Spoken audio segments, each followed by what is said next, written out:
Welcome back. Zee entertainment enterprise લિમિટેડના સંસ્થાપક doctor Subhash ચંદ્રાએ ઝીલ અને સોનીના merger સામે ઇન્વેસ્ટકોના ઇરાદા સામે સવાલો ઉઠાવ્યા છે। ડોક્ટર સુભાષ ચંદ્રાનું કહેવું છે ઇન્વેસ્ટકો પાસે ન ઠોસ બોર્ડનો પ્રસ્તાવ છે કે ન તો એન્ટરટેનમેન્ટ ઇન્ડસ્ટ્રી સાથે જોડાયેલા કામકાજનો અનુભવ છે। તો પછી ઇન્વેસ્ટકો શા માટે સોની ઝીલની ડીલ સામે ઇન્વેસ્ટકો વાંધો ઉઠાવી રહ્યા છે? ઇન્વેસ્ટકો પોતાના ઇરાદા પાછળનું કારણ સ્પષ્ટ કરે કે કેમ તેને ઝીલ અને સોનીની ડીલથી કેમ પરેશાની છે? ઇન્વેસ્ટકો કયા ઉદ્યોગ ગૃહનું મોહરું છે એ સવાલ પણ ડોક્ટર સુભાષ ચંદ્રાએ પૂછ્યો છે। ડોક્ટર સુભાષ ચંદ્રાએ છેલ્લા 30 વર્ષોમાં આ કંપનીને લોહી પરસેવાથી મોટી કરી છે। શું ઇન્વેસ્ટકોએ કોઈ સાથે ડીલ કરી રાખી છે? શું ઇન્વેસ્ટકોએ કોઈ સાથે ડીલ કરી રાખી છે? બોર્ડમાં 6 ડાયરેક્ટરના નામનો પ્રસ્તાવ આપ્યો છે, તેનું બેકગ્રાઉન્ડ શું છે? ઝી એન્ટરટેનમેન્ટની સાથે સોની પિક્ચર્સના મર્જરની જાહેરાતનું ઇન્ડસ્ટ્રીએ સ્વાગત કર્યું છે અને શેર બજાર પણ ખુશ થયું હતું।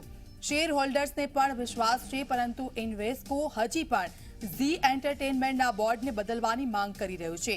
ઝીલે સોનીની સાથે ડીલ કરી શેરધારકોની સામે પોતાનો પ્લાન રજૂ કરી દીધો છે, પરંતુ ઇન્વેસ્ટકોને હજી પણ કંઈક ને કંઈક તકલીફ થઈ રહી છે। ઇન્વેસ્ટકોની ઈચ્છા પર સતત સવાલો ઉઠી રહ્યા છે, તેની પાછળ કોનો હાથ છે? આ સવાલથી ઇન્વેસ્ટકો ભાગી કેમ રહ્યું છે? તો અનેક સવાલો થઈ રહ્યા છે। આખરે આ સવાલોથી ઇન્વેસ્ટકો ભાગી કેમ રહ્યું છે? आपका जो ये प्रश्न है जी एंटरटेनमेंट एंटरप्राइज के बारे में एक एज ए फाउंडर,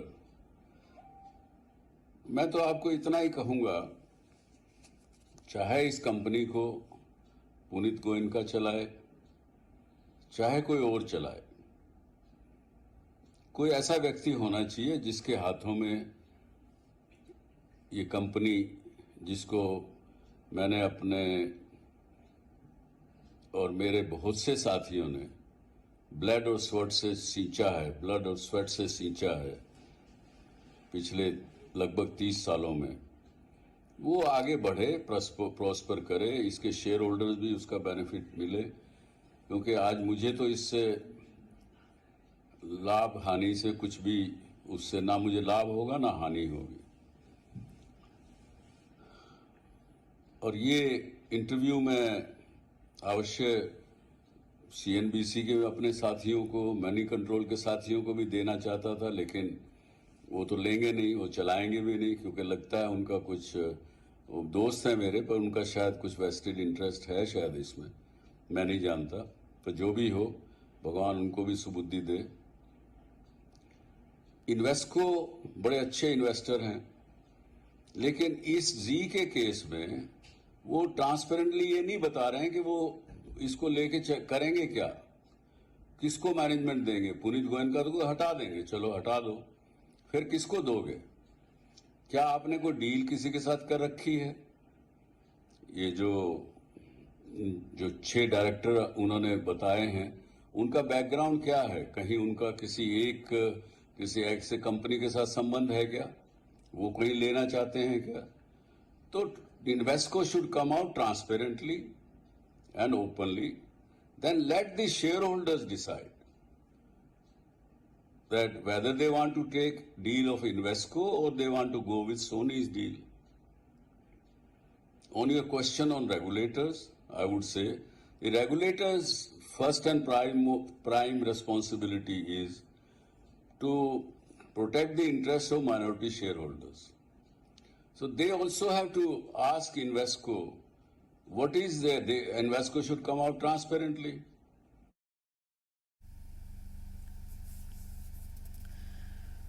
તો ઇન્વેસ્ટકોને મોટા સવાલો। ઇન્વેસ્ટકો આખરે કોના ઇશારે કામ કરી રહ્યું છે? ઇન્વેસ્ટકોની પાછળ આખરે કોણ કરી રહ્યું છે ષડયંત્ર? તો આખરે શું ષડયંત્ર છે? આ રોકાણકારોના હિતોની વિરોધમાં કેમ છે ઇન્વેસ્ટકો? તો અનેક સવાલો। કોઈ કોર્પોરેટ ધરારાની કઠપૂતળી છે ઇન્વેસ્ટકો? તો સવાલો અનેક થઈ રહ્યા છે। અનુભવ વગરના બોર્ડ મેમ્બર્સનો પ્રસ્તાવ કેમ આપ્યો છે? તો ઇન્વેસ્ટકોને માત્ર 18%ની ચિંતા, બાકીનાનું શું?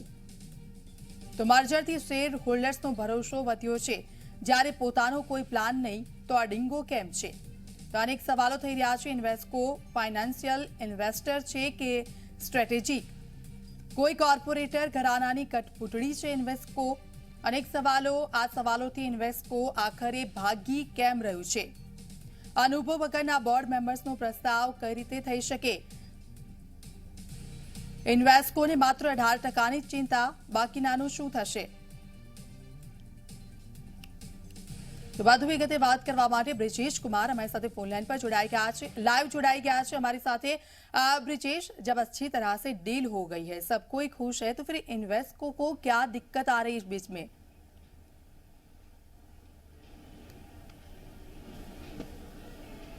बिल्कुल यही एक बड़ा सवाल है जो हर कोई पूछ रहा है और ये समझना चाह रहा है कि आखिर इन्वेस्को का इंटेंट क्या है, उसकी मंशा क्या है।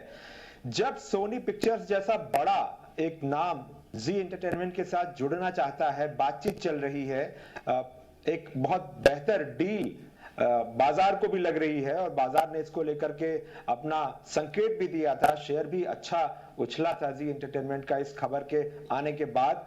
तो फिर आखिर इन्वेस्को को परेशानी क्या है, ये एक बड़ा सवाल है। अगर इन्वेस्को किसी और के बिहाफ पे काम कर रहा है, उसके पीछे कोई और है, तो ये बात भी खुलकर आनी चाहिए। इन्वेस्को को ट्रांसपेरेंट तरीके से बताना चाहिए कि उसके पीछे कौन है, क्योंकि और ये बताए कि आखिर वो उनके पास क्या है निवेशकों को देने के लिए। जी एंटरटेनमेंट और सोनी के साथ जो डील हो रही है, यहां पे तो चीजें पता है कि क्या होने वाला है, कितना इन्वेस्टमेंट आने वाला है कंपनी को, किसके पास कितनी शेयर होल्डिंग होने वाली है। लेकिन जो इन्वेस्को ये बताए, आखिर इस तरह से बताए कि वो इन्वेस्टकों को क्या देने वाला है, ताकि निवेशक फैसला कर सकें कि किसके साथ जाना है, सोनी की डील के साथ जाना है या इन्वेस्को के पास कुछ ऑफर करने को है तो उसके साथ जाना है। लेकिन इस पर कहीं कोई ट्रांसपेरेंसी नहीं है। एक और बड़ा सवाल, इन्वेस्को एक फाइनेंशियल इन्वेस्टर है जिसका काम है कि पैसे लगाना और जब रिटर्न हो जाए तो फिर बाहर निकल जाना कंपनी से। लेकिन यहां तो वो बोर्ड को कंट्रोल करने की कोशिश कर रहा है, छह बोर्ड पर मेंबर अपने रखने की कोशिश कर रहा है, उनके नाम के प्रस्ताव आगे बढ़ा रहा है। और बोर्ड मेंबर्स ऐसे हैं जिनको एंटरटेनमेंट इंडस्ट्री का कोई बहुत ज्यादा तजुर्बा नहीं है सीधे सीधे। तो ये कई ऐसे सवाल हैं जो खड़े होते हैं कि आखिर इन्वेस्को करना क्या चाहता है, अपना प्लान है नहीं या शायद बताना नहीं चाहता, ट्रांसपेरेंट नहीं होना चाहता। लेकिन एक डील जो सामने आती दिख रही है उसको उस पर ब्रेक लगाना चाहता है। और ये कानूनी लड़ाई लगवा करके एक तरह से कहें, जो कुछ भी शुरू किया है इन्वेस्को ने, इसका मकसद कहीं ऐसा तो नहीं है कि जी एंटरटेनमेंट के जो शेयरों की कीमत है उसको गिराना है, ताकि कोई और आकर के जब इन शेयरों के दाम काफी नीचे आ जाएं तो कोई और आकर के इन्वेस्को के पीछे से कंट्रोल करने की कोशिश करे। यही ये कई सारे अहम सवाल हैं। एक बात जो बार बार कही जा रही है कि इन्वेस्को को सिर्फ अपने 18% की चिंता है, बाकी के जो 82% है, 82% हैं, उनके लिए कहीं कोई सोच, कहीं कोई चिंता क्यों नहीं है। और अगर ये कुछ जो भी कर रहा है इन्वेस्को, क्या रेगुलेटर्स की भी नजर इस पर होनी चाहिए? क्योंकि अगर देखें तो ये जो भी लीगल बैटल शुरू होता है तो इसमें जो है निवेशकों को डर लगता है और शेयरों की कीमतों पर असर पड़ता है। तो ऐसे में क्या रेगुलेटर्स का भी दखल होना चाहिए, उनकी भी नजर इस पूरे मामले पर आनी चाहिए? ये कई सारे ऐसे सवाल हैं जो उठ रहे हैं इन्वेस्को की जो एक्शंस हैं उनको लेकर के। बिल्कुल ब्रिजेश, जब सोनी और जिल की डील हुई थी तो अपकमिंग उसके प्लान क्या है वो भी उन्होंने आगे रख दिए थे।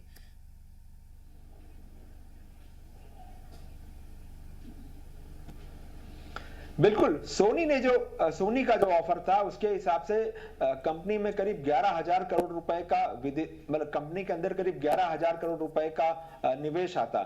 11,000 करोड़ रुपए एक बहुत बड़ी रकम होती है। ये कंपनी में आती, ये देश में आता। और इसके अलावा सोनी के जो टेक्नोलॉजी है, टेक्नोलॉजी के मामले में काफी आगे हैं, बेहतर हैं। वो अगर जी एंटरटेनमेंट के साथ आती है तो आजकल अगर आप देखें तो डिजिटल और प्लस टेक्नोलॉजी, इसका जो मेल है ये बहुत बड़ा चमत्कार कर सकता है पूरे एंटरटेनमेंट इंडस्ट्री के लिए। और जो बहुत सारी टेक्नोलॉजी इस्तेमाल की जाती है, हम आजकल अपने यहाँ भी देख रहे हैं देश में कि OTT प्लेटफॉर्म्स है और दूसरी और तरह की टेक्नोलॉजी हैं जिनके जरिए कम खर्चे में कंपनियां बहुत सारे दर्शकों तक पहुंच सकती हैं और एक अच्छी कमाई कर सकती हैं, ये सारी चीजें होती अगर ये डील सोनी के साथ होती है तो ये सारी चीजें होती, निवेशकों के लिए फायदा होता और सब कोई, हर कोई शेयर बाजार से लेकर के जो बड़े जो बाजार के एक्सपर्ट हैं या जो मार्केट को ट्रैक करते हैं, हर कोई इस डील को अच्छा बता रहा था कि ये होगा तो बहुत बढ़िया होगा। लेकिन नहीं, इन्वेस्टरों को शायद ये पसंद नहीं है, या इन्वेस्टरों के पीछे जो लोग हैं शायद उन्हें ये पसंद नहीं है और इसीलिए ये सारी कारगुजारी की जा रही है। બિલકુલ, અમારા સાથ જોડને કે લીએ ધન્યવાદ બ્રિજેશજી। તો જે રીતે શેરધારકો સામે પોતાનો પ્લાન રજૂ કરી દીધો છે ઝીલ અને સોનીએ, પરંતુ ઇન્વેસ્ટકો આ પ્લાનને લઈને કોઈ ક્લિયર જોવા નથી મળી રહ્યું।